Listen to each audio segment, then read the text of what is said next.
Well, first of all, congratulations. How are you feeling? I feel real great. It's cool to come here to see you guys because whenever you come here, you know you won. So I feel real good, and I had a lot of fun out there. To tell you the truth, I really felt like myself out there, and I just had a fucking great time, honestly. Do you feel like having fun was part of the key to your victory?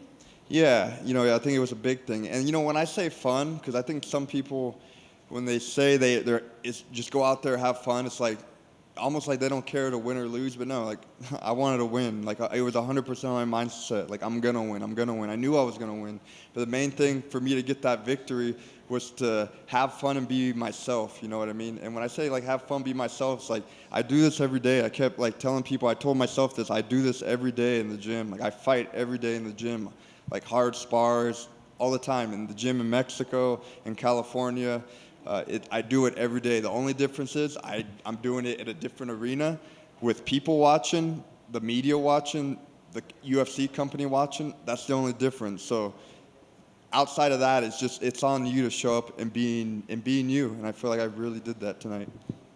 I mean, to someone like me, that seems like a really big difference, having all those elements. How do you kind of block that out? Yeah, I mean, I don't know. I've been doing this a long time. Like since 5 years old, I've been doing jujitsu, so I have a lot of competitive experience. And I think the older I'm getting, I'm becoming more mature and wiser. You know what I mean? Where I think when I was younger, I never really, it's like, nah, I don't need to do all this. I'll just train and do the physical work. You know what I mean? And it's easy to do the physical work because nowadays, I think the difference in fighting, everybody's doing the physical work. It's easy to do the physical work, but it's not easy to do the mental work. You know what I mean? It's real easy to try to sit there, do the mental work, and fade away, and like, oh, I don't need this. But it's super important. I feel like I come to that maturity where I'm putting in the mental work, and I think that's what separates greats from average people is they put in the mental work. They're not only doing the hours in the gym, but they're sitting there and understanding who they really are.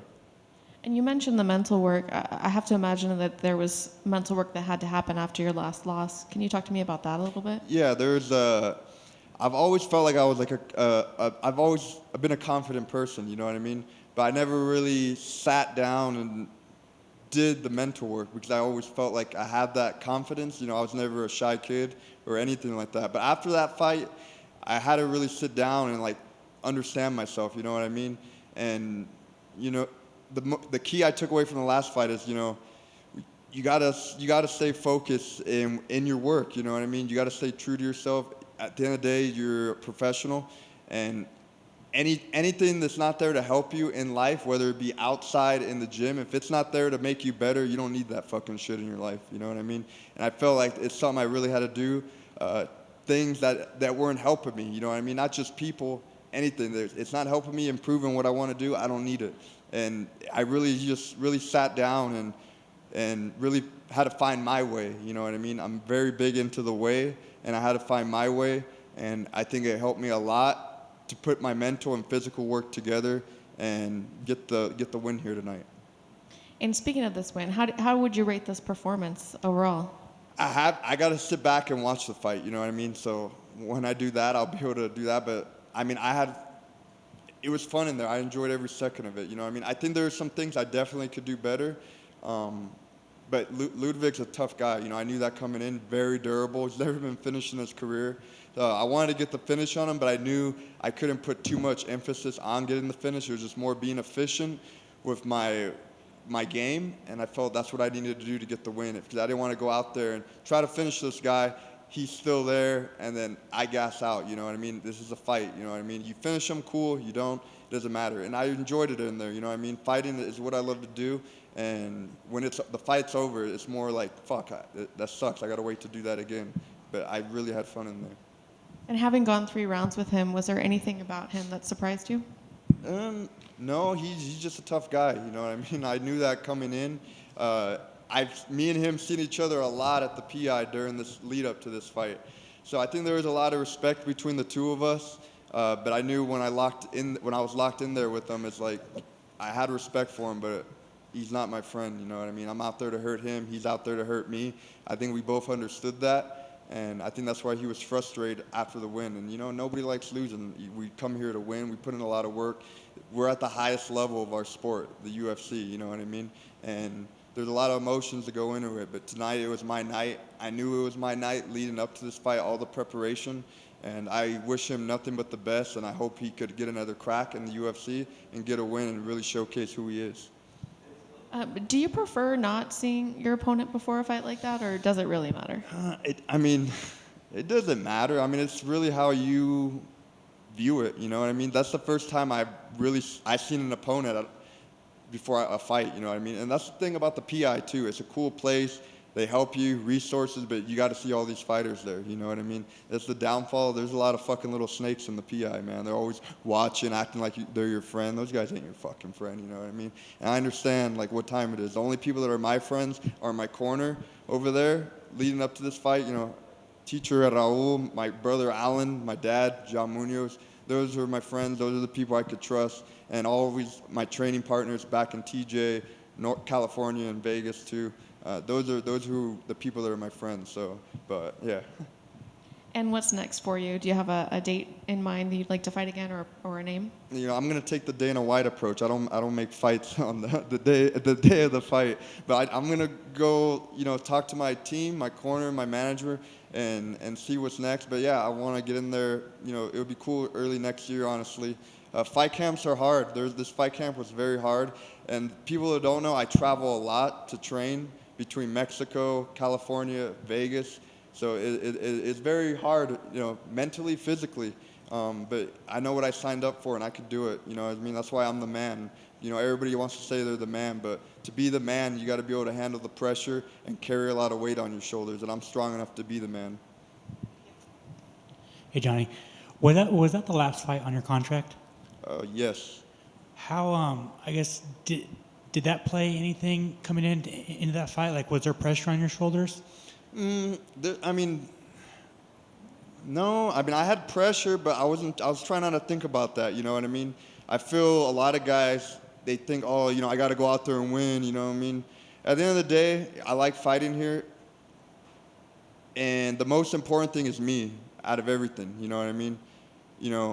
The company, I love fighting here, but at the end of the day, I'm more important. You know what I mean?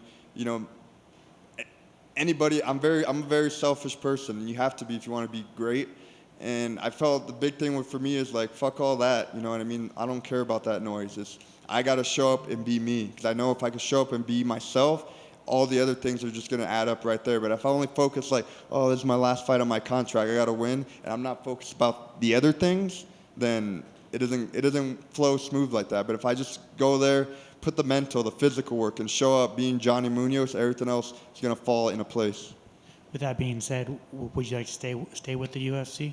Of course, I love fighting here. There's no better organization, you know what I mean? I know a lot of people say this and that, but this is where I've always wanted to be since I was a kid. I knew I wanted to fight. I started training jiu-jitsu at 5, fucking hated it, would cry. But then at 8, 9 years old, I just knew I really loved it. Watching Pride fight in UFC, always visualized myself being here. That's why when I got here, it wasn't like a party for me. I knew I would be here, you know what I mean? I always knew. So it was expected. And now it's just, just winning and climbing up the ladder, because it's great to get the win, but I'm still not happy. You know what I mean?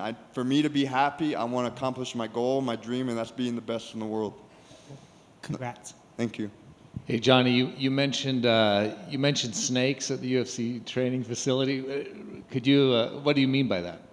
I'm a very real person, man. You know what I mean? It's just there's a lot of fake people in the world. They act like they're your friends, or they act like, what are you doing over here? You can't trust nobody in this game. You know what I mean? I have a lot of respect for fighters, but there's a certain respect, and I keep my distance from people. But there's a lot of everybody who tries to be your buddy, and then you see it all the time throughout sports. I'm gonna be this guy's buddy, and they end up fighting them later. And I know you have to do that, but it's just I don't need to have a lot of friends in the sport. You know what I mean? I have my corner, and I have a small circle. That's good enough. So anyone else, I keep it very cordial, respectful, cool, but just stay out of my circle, because I know when there's real and fake people around. Okay, so you don't you don't think people are sharing information from training sessions? Oh, to other people? people do it all the time at the PI, you know what I mean? Like all those guys, like they're watching, you know what I mean? You see everybody just kind of looking, you know what I mean? And or they try to get into the training session somehow, you know what I mean? It's like, man, why is this guy here? Like this guy's not, he's not a real one, you know what I mean? He's not there grinding with us every day, but he sees, oh, like, you know, so and so's here. I don't want to mention names, but like, you know, big names are here, and I want to be in that group. Like, you know, get over there, stay in your lane. You know, we had to work hard to get here. You don't belong here. And in your post-fight comments, you brought up Elon Musk and Trump. What inspired you to say those words?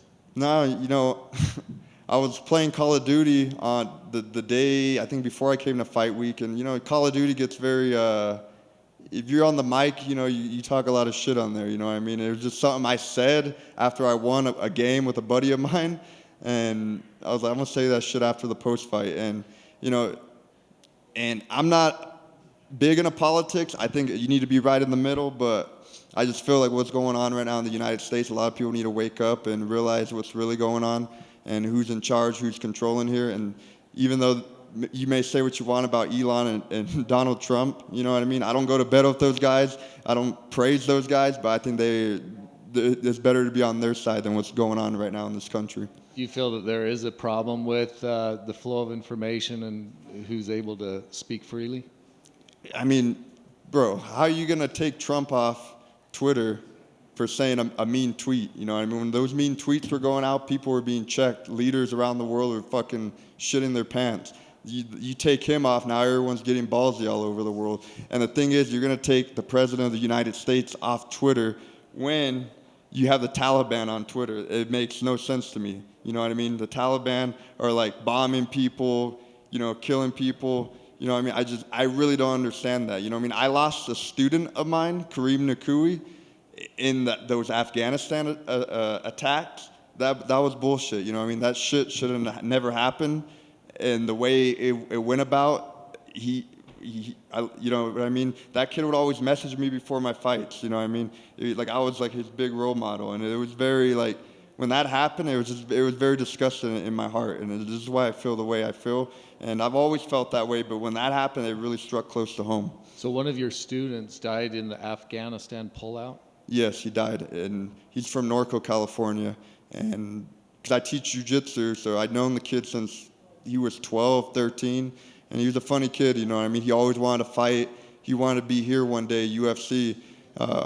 And he'd always message me before all my fights. I have messages of him in my Instagram, and he always he would make little highlight videos of me for my fights, all that. And he was just a good kid, you know what I mean?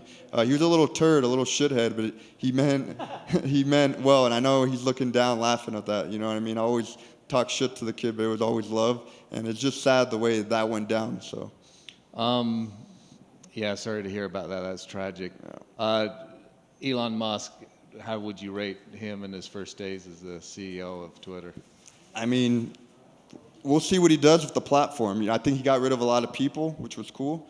So I know free speech, I think free speech should be allowed, but obviously you do have to monitor that. It's a tough job. That's why I'm sitting over here fighting. I'd rather do this. But yeah, I'm curious to see what he's going to do with the platform. And I hope he's just not all talk like all these other guys and actually does good for people, you know what I mean? Not just the United States, but for people in general as a whole. Congrats on the win. Thank you so much.